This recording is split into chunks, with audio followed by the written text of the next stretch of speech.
Good morning and welcome back. I'd like to thank the Rockefeller Foundation for sponsoring this plenary session and introduce some video remarks from Otis Rowley, the Senior Vice President of U.S. Equity and Economic Opportunity Initiative at the Rockefeller Foundation. Otis leads the Rockefeller Foundation's 2030 Sustainability Development Goal of decent work and economic growth within the United States. He directs all U.S. work focused on enhancing the ability of every working person to meet the basic financial needs of their family and have a path for a better future. Without further ado, here are Otis's remarks. Good morning. Mayor Soares, thank you, my friend, for the very kind introduction and for the opportunity to participate in this morning's program. Having worked with you and your administration since the good people of Miami overwhelmingly elected you in 2017, I can truly say that both the U.S. Conference of Mayors and the City of Miami are fortunate to have your leadership, determination, and energy. From our work together on 100 Resilient Cities to our current collaboration on the Rockefeller Opportunity Collective, we are grateful for your ongoing partnership and enormously proud of what we've accomplished together. I would also like to extend my gratitude to our host mayor, the Honorable Hillary Shivi of the great city of Reno, the U.S. Conference of Mayors Executive Committee, and all the staff and vendors who made this gathering possible. Though I couldn't be with you in person, I know that a few of the mayors that we partner with are here today, and it's good to be with you, even virtually, and thank you for your continued partnership. It's been a tough couple of years, and as mayors, you're on the front lines. Even before the COVID-19 pandemic, there were too many folks working full-time or even working multiple jobs and yet still could not afford basic necessities for their families. And the situation has only gotten worse. But I'm not here to tell you what you already know, and I'm actually here to share some good news. As Mayor Soares mentioned, I lead the Rockefeller Foundation's U.S. Equity and Economic Opportunity Initiative. And EEO's goal is very simple: to make opportunity universal. And in support of this goal, the Rockefeller Foundation wants to support your efforts to increase economic opportunity in your communities. Our foundation as a whole is focused on 4 primary areas: economic opportunity, health, food, and power and climate. At EEO, we recently launched the Rockefeller Opportunity Collective, a $20 million commitment across 12 U.S. places aimed at eliminating barriers to capital and credit for Black, brown, and women small business owners. The Rockefeller Opportunity Collective, or ROC, is part of a larger effort by the foundation to close the racial wealth gap and to increase economic stability for low-wage workers. In 2019, the median white family had 8 times the wealth of the typical Black family and 5 times that of the typical Hispanic family. And as of 2020, the median white household had a net worth 10 times that of the median Black household, with the total racial wealth gap amounting to over $10 trillion. This is extreme disparity. Ultimately, it hurts all of us. This is why, through ROC, we're partnering with mayors and nonprofits on the ground in these places to pioneer innovative models to help small business owners and low-wage workers build wealth. And to be clear, we're not parachuting in telling local organizations and mayors what to do in their communities. Rather, we're partnering to support novel community-driven models. We're also listening to you. Through the recent Boston University Menino Survey of Mayors, which the Rockefeller Foundation and City Foundation supported, we found that nearly 70% of mayors worry about the racial wealth gap in their cities. This survey is the only nationally representative survey of mayors. I'm proud to share this public-private grassroots partnership model is working in all 12 of the Rockefeller Opportunity Collective cities, and we're seeing results. In fact, we have some of our grantees who are in the room here today. In collaboration with mayors and our EEO team, they are using data and their on-the-ground experience to build community-governed funds to provide access to capital for Black, brown, and women-owned businesses. They're offering technical assistance through equity-focused incubators and accelerators, and they are helping small businesses to secure procurement opportunities with anchor institutions in their communities. And by every metric, these initiatives are working. We know that many of you already have innovative programs in your communities aimed at increasing economic stability, but you're constrained by resources and capacity. And while the Rockefeller Foundation does not have unlimited resources, we can help to fill some of those gaps. We came to this 90th annual meeting to share ideas, best practices, and resources with you, and to learn from you on how we can go about solving some of the challenges. And I'm here to let you know that the Rockefeller Foundation is here to support you in this effort. You can learn more about our work on our website, rockefellerfoundation.org. And thank you so much for your public service. Thank you for the sacrifices that you make for your communities. And thank you again for the opportunity to be here this morning.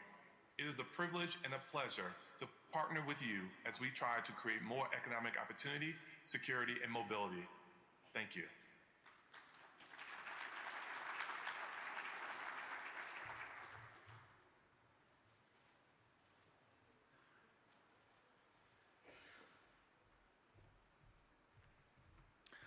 Thank you, Otis, for recording that for us. Next, we will hear from Mayor Andrew Ginther of Columbus, Ohio. Mayor Ginther, yeah, there we go. Mayor Ginther brought his staff today. Good. He's currently, sorry, buddy, I gotta do that too. I gotta call you out like that. Anyone who just cheers just sort of out of the blue like that is gonna get called out. Mayor Ginther is currently serving as, somebody wants to get called out. Mayor Ginther is currently serving as the chair of our Metro Economies Council, and we are so honored that he will be hosting next year's 91st annual meeting. Please join me in welcoming and thanking Columbus, Ohio Mayor and recently elected second Vice President, Ohio Mayor Andy Ginther.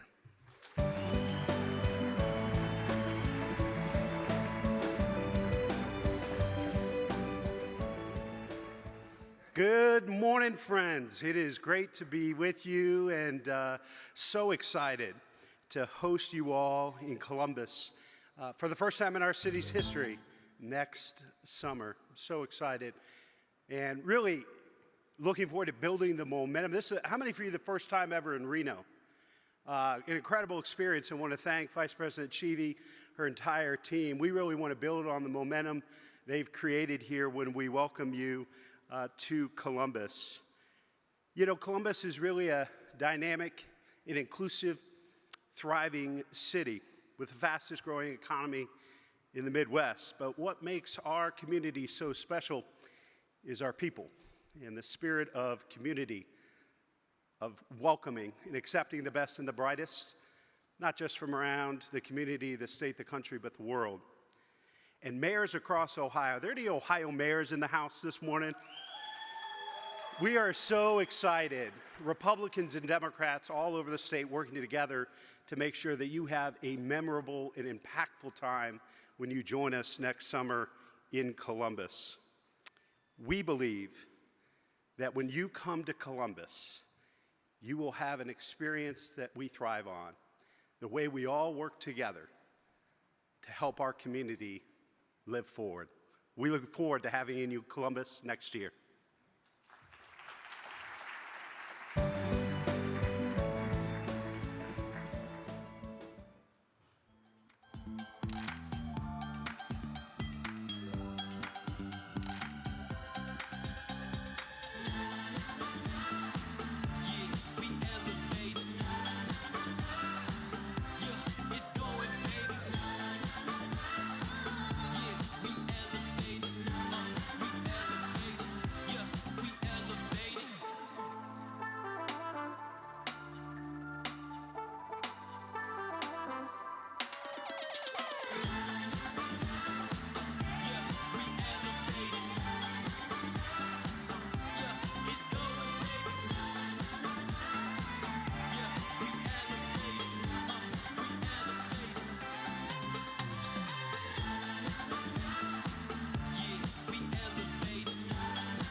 You got to come see it for yourself.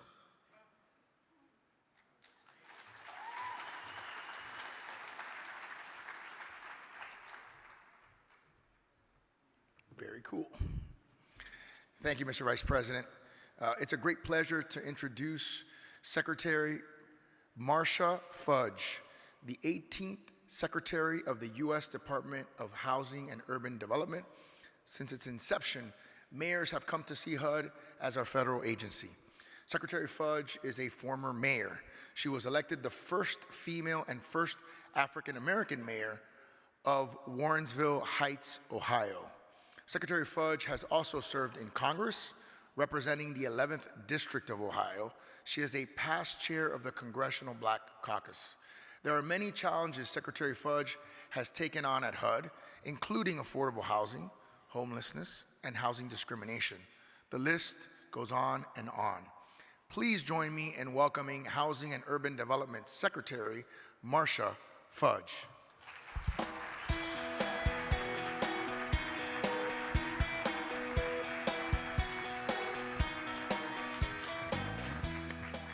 Good morning. Good morning. Oh, thank you. I thought I was with a bunch of mayors. I never known mayors to be quiet. So thank you all so much for being here today. Mayor Suarez, thank you for the introduction, and I thank you for your leadership as president of the conference. It's good to be with you, to join in with my colleagues from the Biden-Harris administration who have already been here. Some and some are still coming. I stand before you today in the wake of yet another unspeakable tragedy. This time it was Philadelphia. Right before that it was Tulsa, Oklahoma. And we extend our prayers, as always we do. For the past week, I have prayed the strength of the people in the community of Uvalde, Texas, for the families who are mourning. It is my profound hope that they find some measure of comfort in the days and months ahead. For the past month, I have prayed the strength of the families in Buffalo, New York, who are mourning the loss of their family members and friends. And every day, I pray our nation and our leaders move away from darkness and toward the light. As a nation, we are judged by how we treat those at the dawn of life and those at its sunset.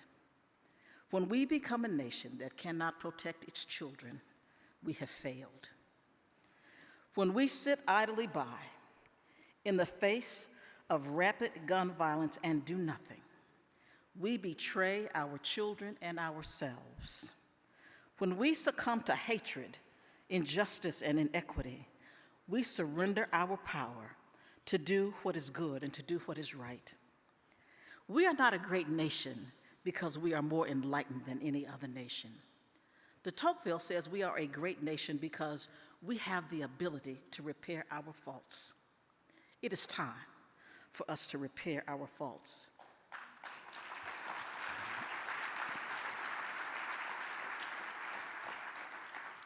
America is a great nation because Americans are good. And if Americans ever cease to be good, America will cease to be great. There are people who would argue that these are our nation's darkest times, that the issues we face are insurmountable, but I see things very, very differently.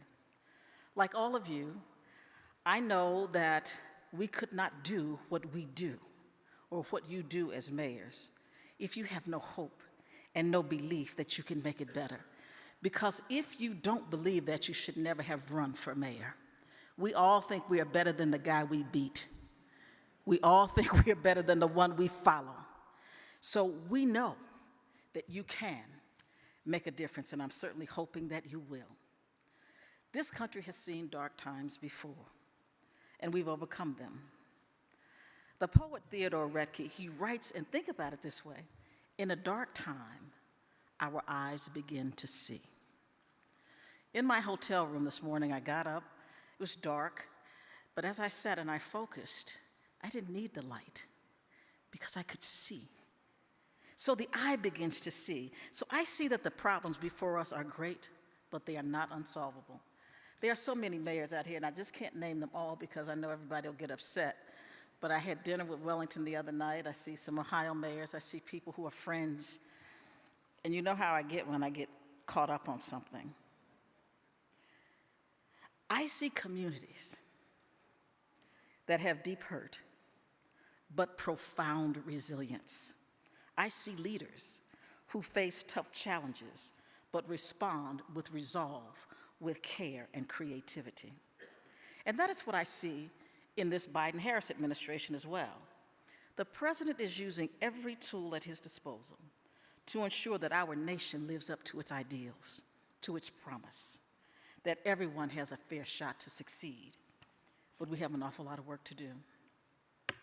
As the leader of HUD, I am committed to meeting the needs that the American people have with urgency, to ensuring that everyone has an affordable, healthy place to live. I am committed to helping all people in this country, including all of my family and friends. We all need to find our way home. As our partners in this, the Biden-Harris administration has made an incredible number of resources available to address housing insecurity, housing affordability, and homelessness. As mayors, I know you understand the homelessness crisis intimately. To date, local and state leaders from more than 90 communities, including many represented here today, have joined our House America initiative, a pledge to use resources in the American Rescue Plan, including the 70,000 housing vouchers, $5 billion for the construction of affordable housing, and $350 billion in state and local relief funds. They're using them to transition at least 100,000 people experiencing homelessness into permanent housing and to add at least 20,000 deeply affordable housing units into the development pipeline by year's end. And I'm going to say this because a lot of you have not met with one-on-one. Start to spend your money. There is an urgency. I'm going to tell you why, because Congress is looking to claw back those resources that you have been sitting on for 2 or 3 years. Start to find a way to obligate those resources as quickly as you possibly can. Through House America, we are working hand in hand with you to bring housing and health to more people to make our communities stronger. But we must do more to ensure the housing and services created through the American Rescue Plan and House America reach the most vulnerable people in this nation. Today, I'm proud to share that HUD is preparing a package of resources to address homelessness and homeless encampments, a package that will include funds that are set aside specifically for people in rural communities. You know, people forget oftentimes that the problems we have in major cities, they have in rural communities as well. So this package will provide strategic focus and resources to help our communities solve unsheltered homelessness humanely and effectively. No community has ever solved homelessness by banning it. We cannot arrest our way out of homelessness. We cannot continue to sweep and move encampments from one area to another, or from one city to another for that matter, and think that we are solving the problem. The homelessness crisis began when our nation, for the most part, deinstitutionalized the mental health system and failed to invest a community-based system of care. We can't solve homelessness by going back to institutionalization. Solving homelessness means recognizing and confronting the injustices that have led people, especially Black and brown people, indigenous people, and other people of color, to these tragic circumstances. It means recognizing the trauma and suffering of people who have experienced a lifetime of exclusions.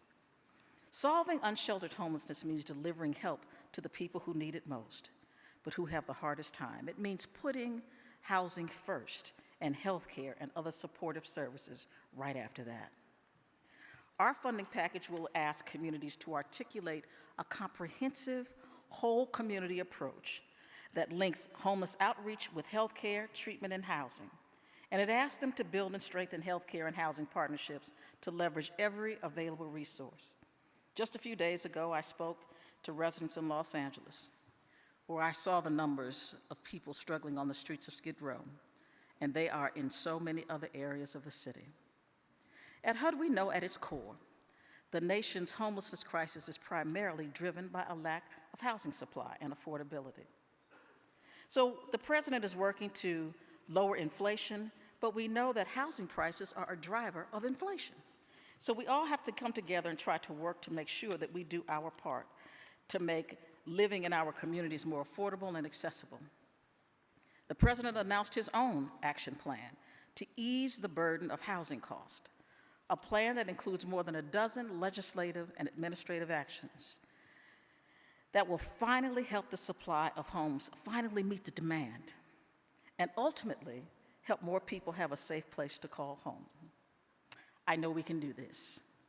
I have seen it done before. I spent the day in Washington last week as we made this announcement, but I stood with the mayor of DC, Muriel Bowser, and her administration that used $60 million total from HUD to build a 187-unit mixed-income housing building in walking distance of transportation, jobs, entertainment, and opportunity. Our deputy secretary used that same day, June 1st, to meet with the senators from Delaware, Senator Carper and Coombs. We spread out all across this country, and it excites me that mayors were central to the launch of Our Way Home. Mayors joined HUD staff for events in Birmingham, Albuquerque, Omaha, and elsewhere. And now I'm calling on everyone in this room to act, to use your HUD resources and others. This year, we are providing $10.3 billion in community development grants for communities across the country, including $3.3 billion in community development block grants, $1.5 billion for the Home Investment Partnership Program, $290 million in emergency solution grants, and the President's 2023 budget requests even higher and greater investments.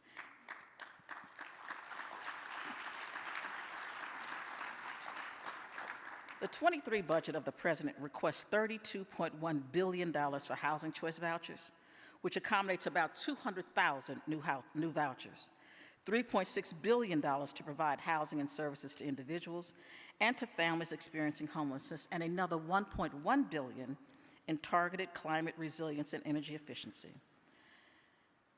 There's a poet, everybody saw Amanda Gordon speak at the President's inauguration.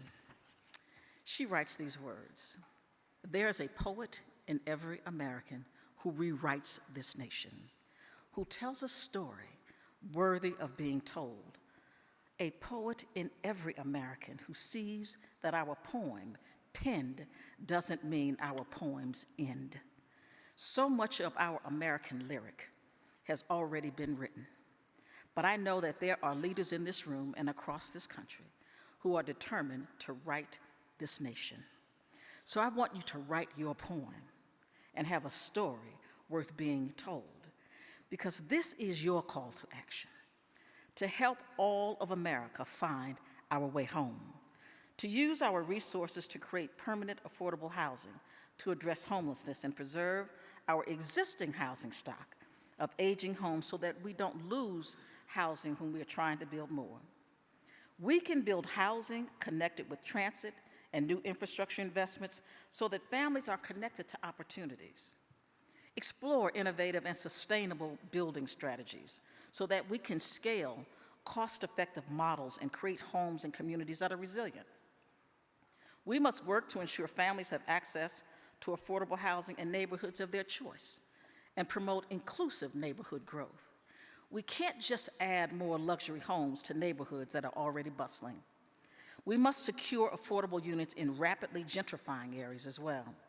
And we must build in underserved communities so that resources can come to them too.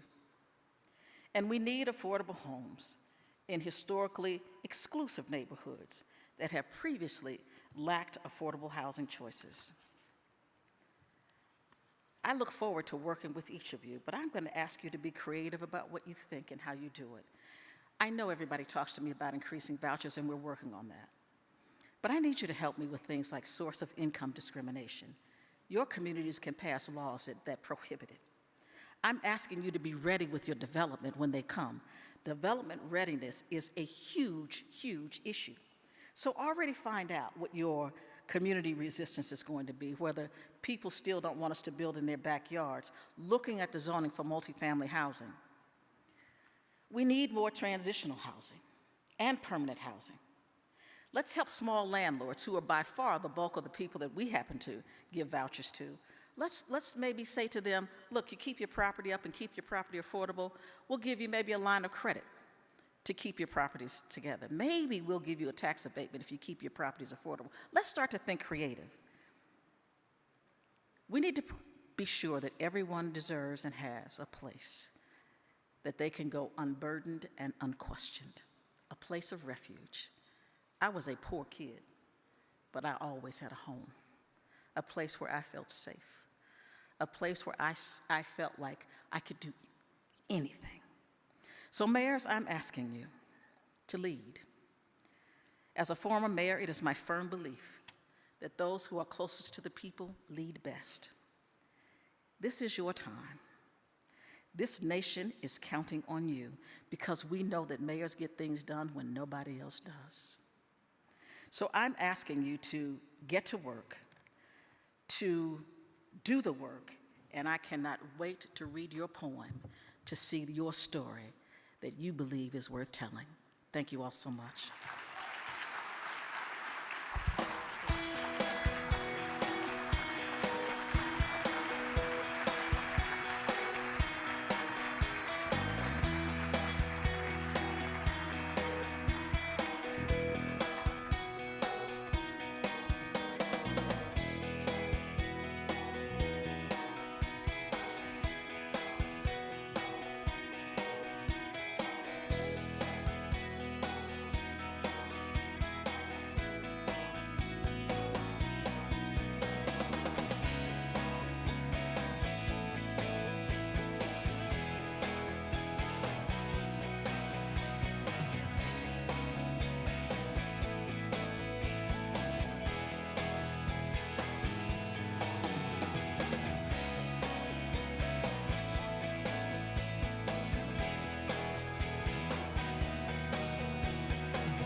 Public safety is a mayor's top priority. In the face of rising crime and gun violence, it's critical that we utilize all of the tools available to us to keep our cities safe and our residents as safe as possible. In Miami, we have effectively employed technology and seen a significant drop in gun violence and a significant increase in our ability to solve crimes. Today, we're going to discuss how you can use technology to make your city safer. Joining me in this discussion are Mary Casillas Salas, Mayor of Chula Vista, Eyal Federal Levy, CEO of Zen City, and Charles Ramsey, former police chief in Washington, D.C. and Philadelphia, co-chair President's Task Force on 21st Century Policing, and an advisor to all of us through the Conference of Mayors.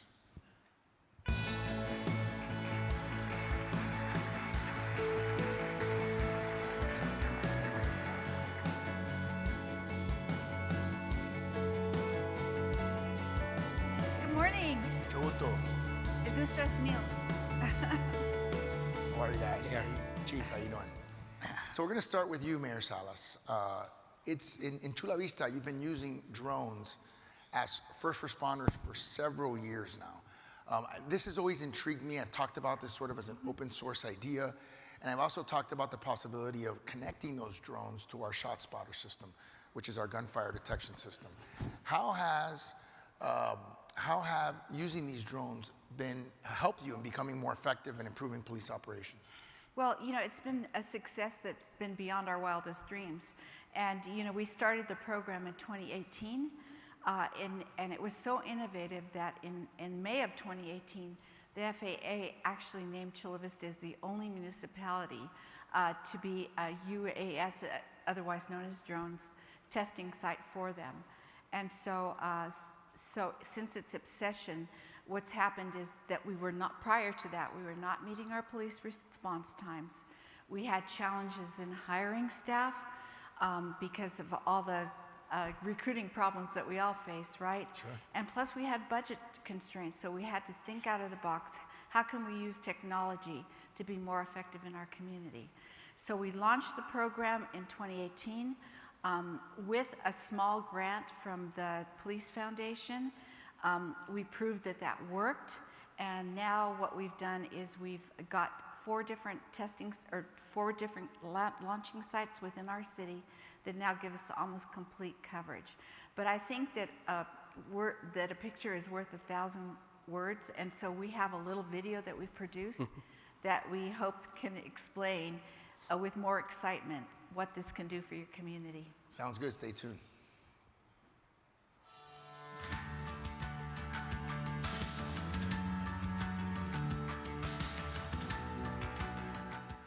So the Chula Vista Police Department flies drone as first responder.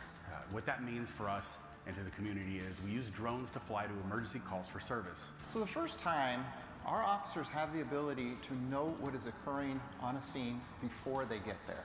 They're able to see in real time on a video what is happening.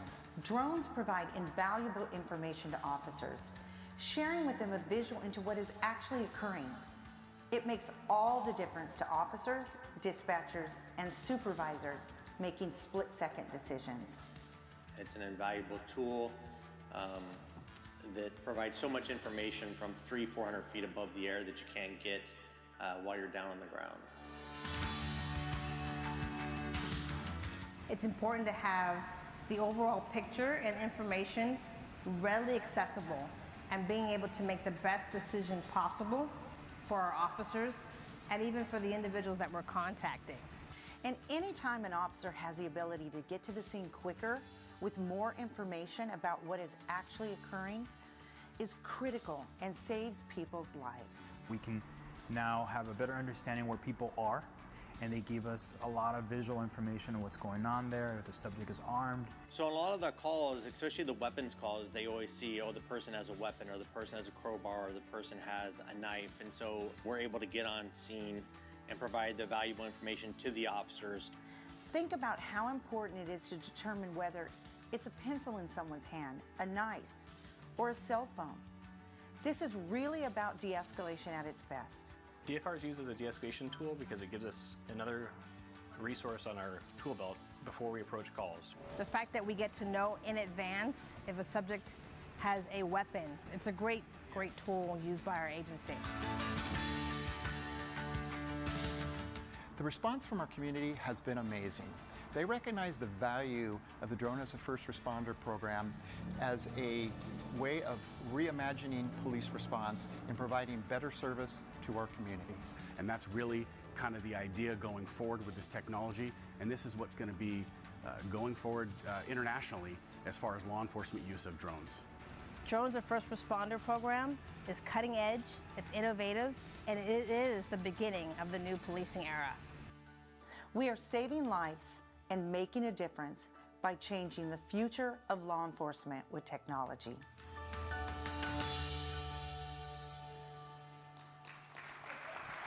Very, very, very impressive. Thank you very much. And for cities like Miami, I'm hoping to take that idea and sort of connect it with, I know we have some representatives from ShotSpotter here, I'm sure, and connecting it with resources and other technological tools like that so that we could respond faster, particularly to incidents of gun violence. When we saw, just by the way, this morning I talked about the shooting in Philadelphia. Apparently we had another one in Chattanooga just moments ago.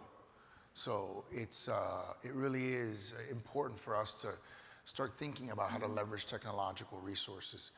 Mr. Federer-Levy, thank you for being with us today. Your company, Zen City, which we talked a little bit about yesterday, works with City to help them better understand and address their residents' needs and priorities. And you use AI and expert analysis to do this. Can you tell us a little bit more about how it helps us to make our city safer and build trust between the police and the communities that they serve? Sure. Well, first of all, thank you, Mayor Suarez, and thank you to the conference for the opportunity to be here. I traveled all the way from Tel Aviv, Israel, to be here today.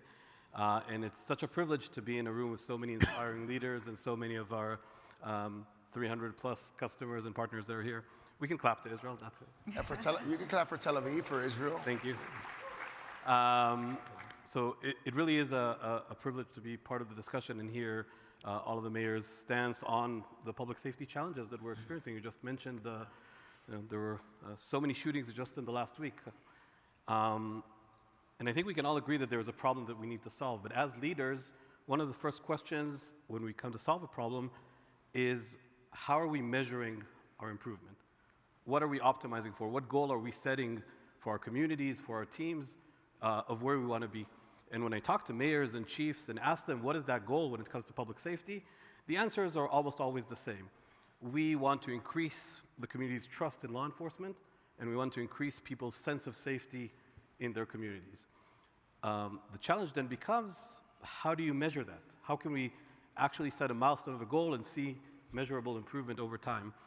And one of our mayors tells me when I asked naively, why not just ask the people what they think?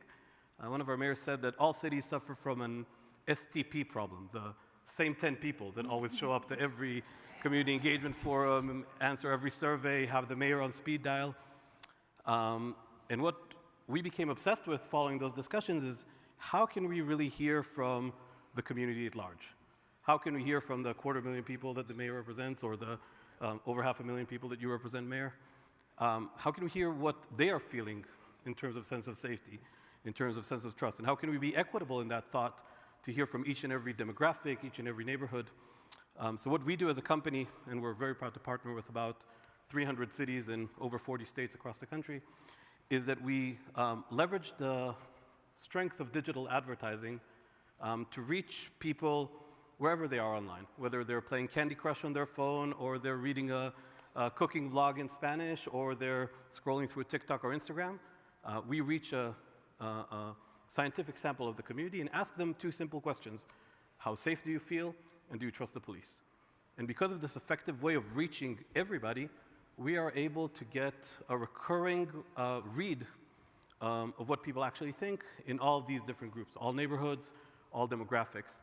And that can actually become a measure for success in our super important attempt to improve public safety in our cities. For example, I was just talking to Chief Navales in Chicago earlier this week in the Major Cities Chiefs Association, and he told me that they've been leveraging our tool for a few years, and he told me that they're using it not only to pinpoint where there is a problem to solve, but also to pinpoint what's working. They look at the districts that had the most improvement month over month or quarter over quarter, ask the commanders what were they doing to increase sense of safety, and duplicate that to citywide programs. So I believe that once we set the right goal around trust in law enforcement, around sense of safety, and have the tools to measure that, we can really make measurable improvement in serving our communities. Thank you, and I know that the technology does much more than that. And so at some point I would urge you all to take a moment to talk to him, so that you can understand the technology and all its comprehensive uses, because it really gives you a better insight into what's happening in your community, and I think that is very valuable. I want to talk a little bit for a moment about what we're doing in Miami, and I want to provide a recent example of how we use a variety of technological tools to solve a murder and apprehend a suspected serial killer of homeless people in the community. The incident began with a gunshot that triggered the ShotSpotter system in the area. Knowing the location of the shot meant that we could look at CCTV cameras in the area, which could be used to clearly identify the perpetrator, and license plate readers that could be used to identify a vehicle in the area that could be connected to that person. In addition, cell phone pinging data could be used to verify that the person was in the vicinity of the homicide. Within 24 hours of the shooter's apprehension, ballistics data connected the gun he was carrying to the crime. I must also note that the use of camera evidence meant and means that the police don't have to rely so heavily on witness testimony, which we know can be difficult in many cases because people fear reprisals. Let me now get some, and that's just one case of a serial killer who we took off the streets using all those different forms of technology, leveraging them all together to solve a crime. Let's get some thoughts now from our chief, our expert, on what he's just heard and how technology can assist the police in preventing and responding to crimes. Chief. Thanks, Mayor. You know, that's a good example, by the way, of how technology can make a difference in solving a crime that, quite frankly, might not have otherwise been solved had you not had those tools available to you. You know, when you talk about technology, it reminds me of just how far we've come in policing. I'm older than a lot of the folks in this room, although I do see a bit of gray hair out there in the audience. But I started my policing career at a time when, there was practically no technology available for police officers.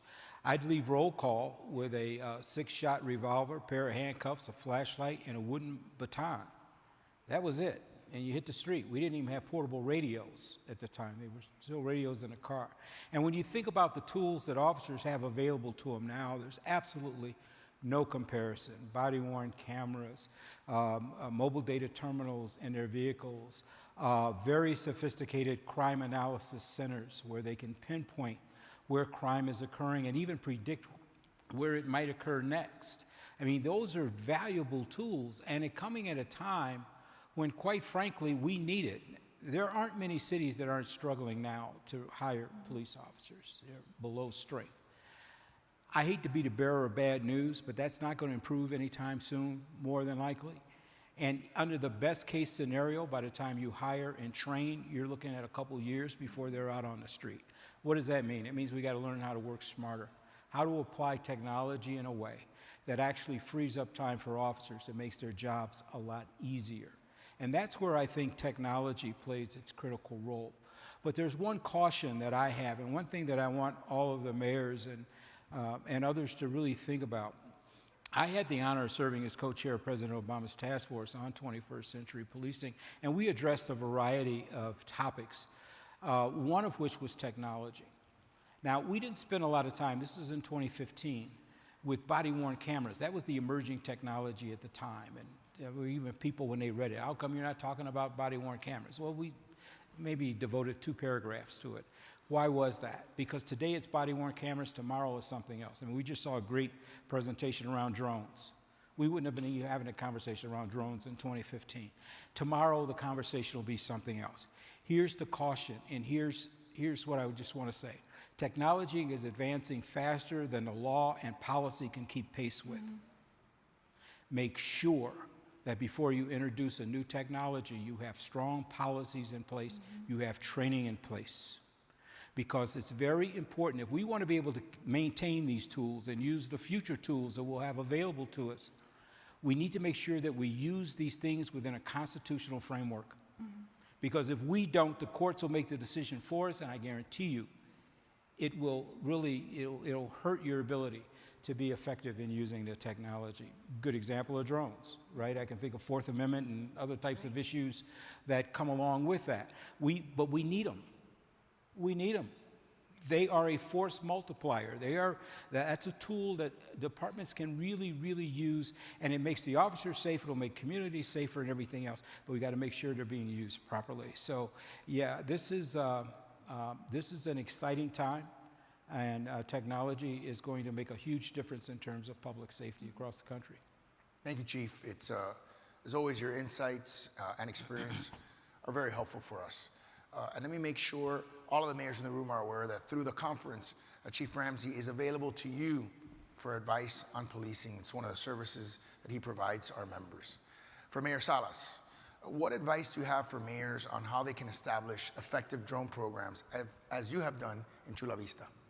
Well, I think that Chief Ramsey really hit on it, is that you have to make sure that you're using technology for good, and that you have to develop the privacy and policies ahead of time, and that you also have to engage your community so that they understand what they're doing.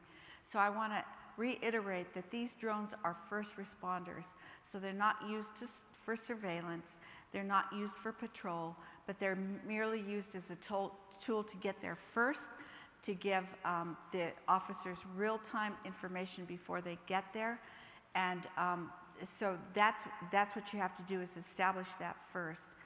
And just make sure that everyone is well trained on the use of these and the parameters in which they have to use them. And then just really rely on experts to provide you with the guidance to make sure that you're implementing a program that's not going to last just for today, but for tomorrow as well. But with these drones, since inception in 218, they've responded to over 11,000 calls for service, and that's led to a direct result in arrest of more than 3,000 cases. Wow. And it's also prevented our police officers from having to respond to another 3,000 cases. Incredible. So it's about efficiency. It's about making the community safe for both our officers and our community, the neighborhoods that are being surrounded by whatever incident is occurring at that time, and making sure that our officers just have the full information of whatever challenge they're heading into, that they're fully aware and they have the right backup to support them. Incredible. Mr. Federlevy, I think one of the things that intrigued me about the company is not just your ability to survey, but it's also your ability to sort of look at the social media landscape around a city and give actionable data to elected officials so that they know exactly what's going on, not necessarily what the sort of small, noisy crowd is telling them, but what really is happening. Can you give us some examples of how cities that you've worked with have improved police-community relations by using the technology and having this information at their fingertips? Sure. So to your point, Mayor, one of the exciting things about what we do is that other than the overall surveys that can give us a sense of how are we doing on those North Star metrics, we're actually looking at a lot of other rich data to explain why we're seeing those trends. One of the sources of data we look at is social media. There is an incredible wealth of information that is being shared online, and not just people tagging you on Twitter, mayors, people that are sharing things online without knowing that they're talking to the city or about the city. They might be posting a picture of themselves in a park saying what a lovely day they're having at the park, and that's good feedback to your parks department. They might be sharing something about their sense of safety without doing that. And we've seen a lot of incredible examples of how we can push actionable insights through that. And I'll give just a couple of examples here. One in public safety, where we saw that in a lot of neighborhoods, what was actually impacting the sense of safety was not only violent crime, as we imagined, but a lot of more everyday things, like traffic problems and traffic stops, and the lack of police presence around some of the more everyday things. And we were able to show that to some of our partner cities, and some of the cities, like in Chicago, like in Seattle, took action to increase the amount of police officers that are handling those everyday tasks. And that had an incredible positive effect on the trust in police in those neighborhoods and on the sense of safety, because people felt that their concerns were addressed. So that actionable insight of what specifically is driving, and to me was non-trivial, putting police officers not just on violent crime, but on more everyday things was very interesting. Another example, not in public safety, is actually from the city of Fort Lauderdale. Mayor Tentral is here. And the mayor was promoting a huge, great capital improvement program in building a new stadium in the city. And there was this group of those same 10 people that had a lot to say about that project and showed up to every city council meeting and every meeting. And that caused a lot of the city council members to not feel safe to vote for the project. But our ability to look at social media data and show that there were tens of thousands of comments about that project from people in Fort Lauderdale, and that the vast majority, over 80% of them, were positive towards the project, really helped make the case, show that data to City Council to rally the community around it. And that was very helpful in getting that passed. And just one last thing, I know a little bit on time, but I think one of the interesting things about what we do is that even sharing that notion back to the community already starts to build trust. When we launched in San Diego, Mayor Gloria had a press conference with the chief of police where he announced that this will be a tool that the city is adopting and as a new way to evaluate the police. And that in and of itself was something that served a great bridge into building trust into the cities that work around public safety. Great. Is Mayor Trentelis here? I saw him earlier. I don't know if he's saw him. Are you here, Mayor Trentelis? Dean? He was here. I'm just trying to call him out. Good guy. Chief, you know, I could tell you in my experience, I've been a public servant for 12 years, 8 years as a councilman, 4 years as a mayor. And my experience with chiefs, sometimes, you know, when you as a public official say, hey, why don't you look at this technology? I remember when we were trying to bring ShotSpotter to Miami, the chief at the time was kind of hesitant. You know, he sort of had done a little bit of research. He thought that, the results were inconclusive. We've had magnificent results since we brought ShotSpotter, and I think we've reduced our homicides by somewhere in the vicinity of 40% or more. And that same chief later came to me afterwards and said, you know what, Mr. Mayor, you were right. And I think part of it was our departments are getting younger. The officers are much more conversant with technology. And so they know how to, it's like the difference between my dad and I on an iPhone and my son and I on an iPhone. My dad probably only uses 4 or 5 features of an iPhone, while I may use 20 features of an iPhone. My son may use 100 features of an iPhone, right? I think the fact that we have young departments, our officers are really buying into this technology as a force multiplier. What's your sense of how chiefs respond to it? Because I also think sometimes they also get defensive, thinking like, hey, what are you saying? I'm not doing a good job or something because you're trying to bring in this technology. What's been your feeling, and among the groups of chiefs, what are the discussions on that? Well, I mean, I think the majority of chiefs really appreciate the various technologies that are out there and how it can improve their operation. I think the problem in a lot of departments, and even cities for that matter, is there's no real vision for technology as a whole, right? And looking to see what you really need and how this piece of technology fits in. And you wind up, in some cases, buying technology that's not compatible with other things that you may have, And that's because you didn't take the time to really ask the right questions. Now, I could not ask the right questions. If you think you can only use 20 features of an iPhone, I'm lucky I can turn it on, okay? And so, my solution to all computer problems is to reboot. That's it. It's the only thing I can do.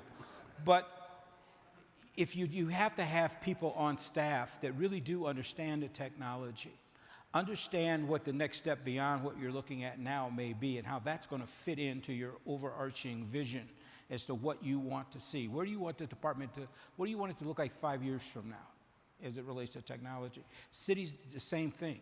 What's the overarching vision for technology citywide? Because what good is it to have the department to have technology that is not compatible with the city technology? We need to be able to, have these systems be very compatible. And so I think that's a fear that people have.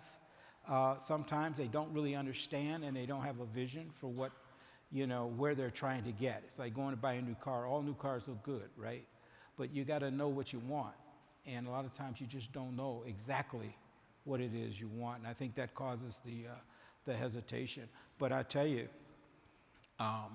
this is a time now, more than ever, where we need to leverage technology to the best of our ability, because we're going to be shorthanded for a long period of time. And technology is a force multiplier. And we do need to leverage it the best we can to free up officer time. One last caution, though. You're going to get too carried away with technology, because, I see cops do it, especially with CompStat and all that. You're looking at dots on the map and hot spots and all this sort of stuff like that. For every dot on that map that represents crime, there's a human being behind it whose life has been changed because of crime. This job is all about people. That's what it's about. And technology cannot replace the human interaction that we need to have in getting close to our communities, period.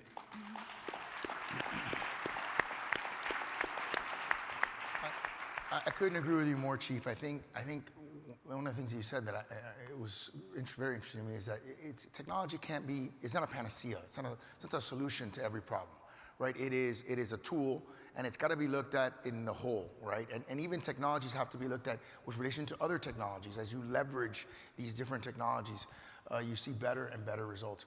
I think the other piece of it is, and you sort of alluded to this too, is I believe that being a police officer right now in America is the hardest job in America. I really do. I do.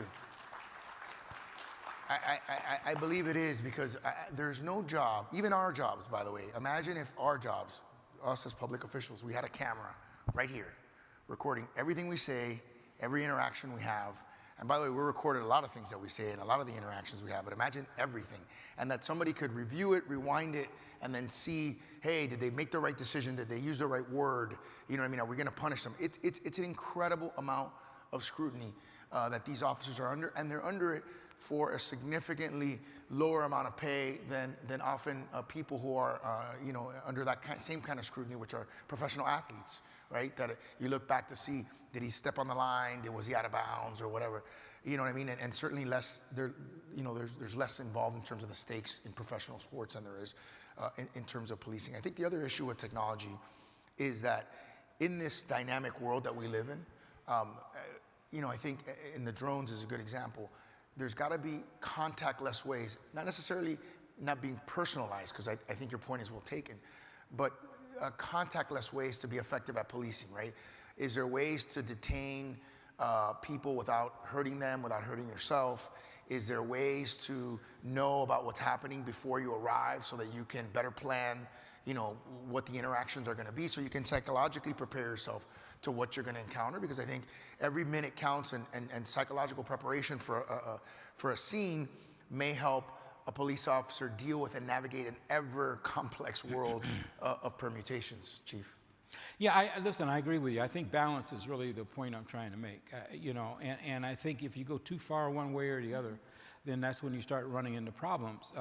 You talk about ways in which you can be more effective in de-escalating, and virtual reality training is the future now. If you've dealt with virtual reality and even with a game or something like that, it's real now in policing, where you actually, through virtual reality, encounter a person going through a mental health crisis, and you actually, from their perspective, if they're schizophrenic or whatever, you hear things that they may be going through their mind, and looking at how your body language and your reaction is making them act in a way that it could look threatening to you, but from their perspective, they see it differently.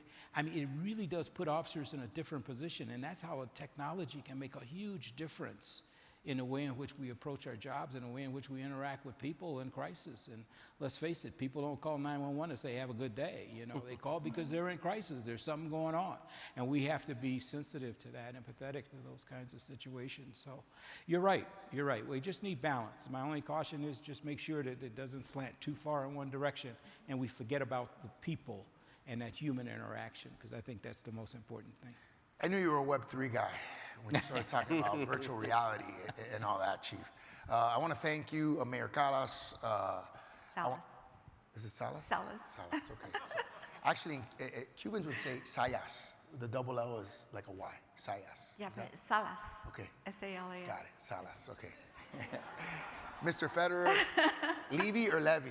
Levy. Okay, Levy, you see? In English, in Hebrew, it's Federer Levy. And I'm gonna yeah, exactly. I'm the easy one, Ramsey. That's. I was gonna say Ramsey, because I seem to want to put the wrong emphasis on the wrong syllable. So thank you for your thoughtful comments. As all of you know, I see technology as an important tool that can help us respond to crime in Miami. And I think we've seen in this discussion that there are many ways that the technology can help you in your own communities, keep your city safe. Thank you so much. Coming up at 11:45 are two best practice forums on the future of buildings and the power of pets. In Naples 7 and 6 respectively, we stand adjourned until 1 p.m. See you then. Thank you. Thank you so much. Thank you. Good job, Mayor. Good job. Thank you, Mayor.